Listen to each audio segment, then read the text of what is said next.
Hello students, I am Dr. Tanmoy Biswas. I welcome you all in my channel Chemistry, the Mystery of Molecules. Today's topic of discussion is this reaction. You have to say what is the major product of this reaction, and 4 options are provided. One of them is the right. I request you student, please pause the video, try by yourself, and whatever answer you get, please write in the comment box along with few words as explanation.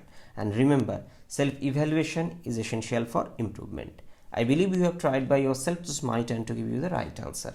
As usual student, this is a very easy question I believe, but you need to focus what is asked. First thing is hydrazine hydrate and in excess, so please be careful. And if you look at this hydrazine, so this is the structure of hydrazine.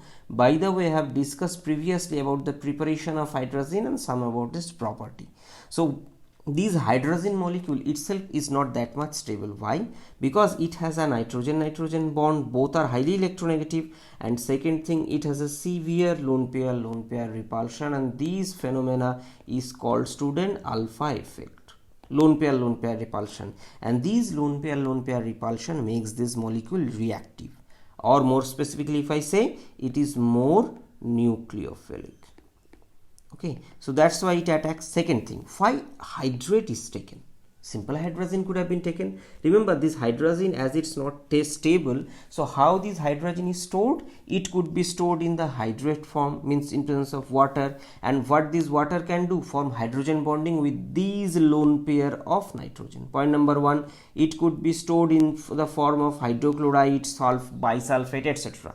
So what it does, it actually blocks one lone pair. And what is the advantage of blocking? See, if you block one lone pair, then the alpha effect will be vanished, means there is no two lone pairs. So how this lone pair repulsion will occur? So molecule will be stabilized. Point number 1.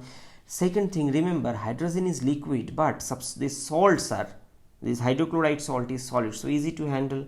Third thing, remember that in our atmosphere there is oxygen, and these atmospheric oxygen can act as oxidant to oxidize such amine compounds into N-oxide derivatives, means that is a waste of reagent. So first of all, to make the reagent safe and protect the reagent from unexpected oxidation, these hydrazine hydrates or hydrazine hydrochloride, those are used.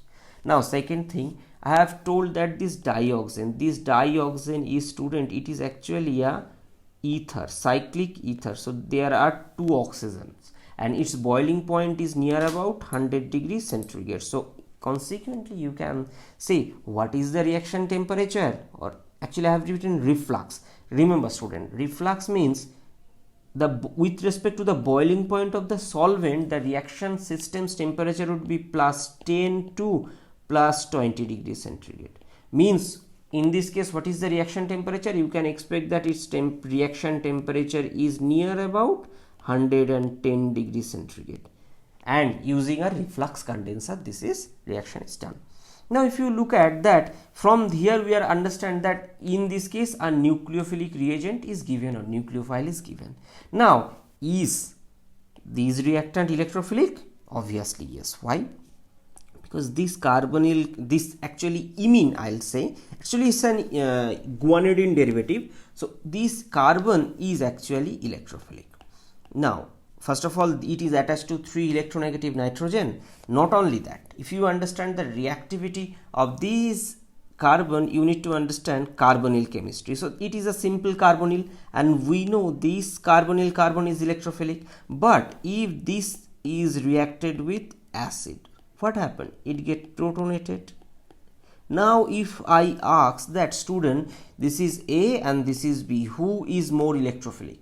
Obviously this B is more electrophilic. Why? Because it is attached to a proton, means it's carrying, this oxygen is carrying a positive charge. Consequently it will withdraw more electron density from this carbonyl carbon, so it is more electrophilic. So because of this positive charge, this compound is significantly electrophilic in nature. And hydrazine hydrate means hydrazine is a good nucleophile. So how the reaction happens? It is actually, remember student, it is a type of acyl nucleophilic substitution type reaction. Okay, and in the first step these lone pair of it will attack here. So next step it will open, it will come back and it will leave. So after the attack by this hydrazine, the nitrogen will have a positive charge, so this nitrogen will release a proton, and here NH2 is leaving NH2 minus, and that NH2 minus will abstract the proton. So in the first step what will be the product? So along with this it will produce ammonia, which is a gas which will come out, and here you can see that one hydrogen is already gone. So this is the first step. So since we have taken excess hydrazine, now here again similar reaction will happen by this hydrazine. Similar way these NH2 will leave. Fine. Now still reaction will happen. Why?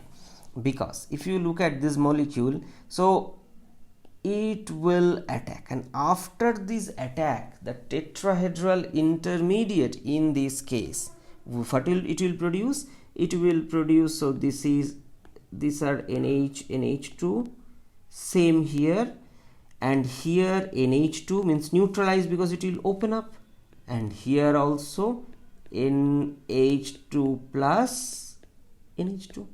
I guess you have understand.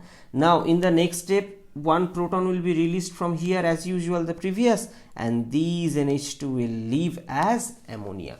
So in every step one molecule ammonia will form. So in this way ultimately this will produce this. Now you may think that, sir, we can expect a neutral compound. Why this is hydrochloride salt? I shall give the answer after some time. So at the end means 3 hydrazine will substitute 3 NH2, and ultimately these NH2 will come in the form of ammonia. So this is the overall thing, and remember as an information student, such kind of molecules are C3 symmetric, very good amine, so they can easily form ship base. Actually they are highly used as ship base forming reagent, means amine. I have already discussed a dedicated lecture on ship base, please visit for better understanding. Now, so a question you may think that why the next nucleophilic addition reaction doesn't occur, because here is also a double bond. Why next nucleophilic addition doesn't happen? See student, that doesn't have any fate. Point number 1. Point number 2, these molecule is conjugated. Conjugated means this lone pair could be donated, it can go one conjugation. Another conjugation is that this lone pair could be donated, it can open. So you may think that this positive charge is distributed all over 3 atoms, and conjugation means stabilization, so this product is relatively stable. That's why further nucleophilic addition reaction by hydrazine will not occur. So what is the answer of today's discussion? Answer is hydrochloride salt, as I told. So option A. So this is the right answer. Now if this question is asked in your exam less than 30 seconds, how can you get the right answer? First of all, you need to understand that hydrazine hydrate is good nucleophile and enough heating is given, refluxing condition in dioxane, so acyl nucleophilic substitution type reaction will happen and these ammonia molecules will be substituted. This much is enough because hydrazine is a better nucleophile compared to ammonia. So this is point number 1.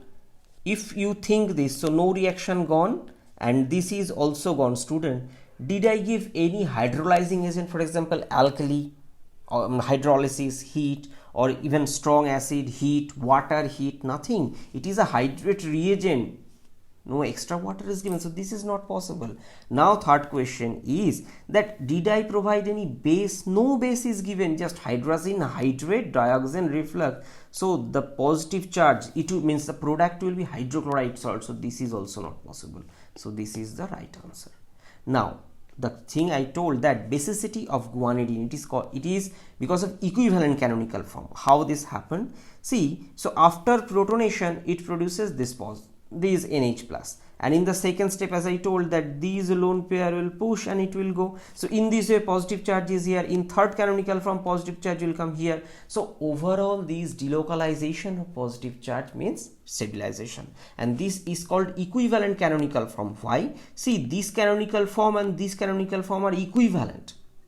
So when there is a delocalization having equivalent canonical forms, then contribution of every canonical form is very high, means the positive charge is highly distributed, and that's why although it is a cationic species, it is very stable. And by the way, actually this is generally prepared and it is in solid salt form, so it is easy to handle also, because such kind of moiety are very highly used for ship based polymer preparation as C3 amines, or better to say hydrazines.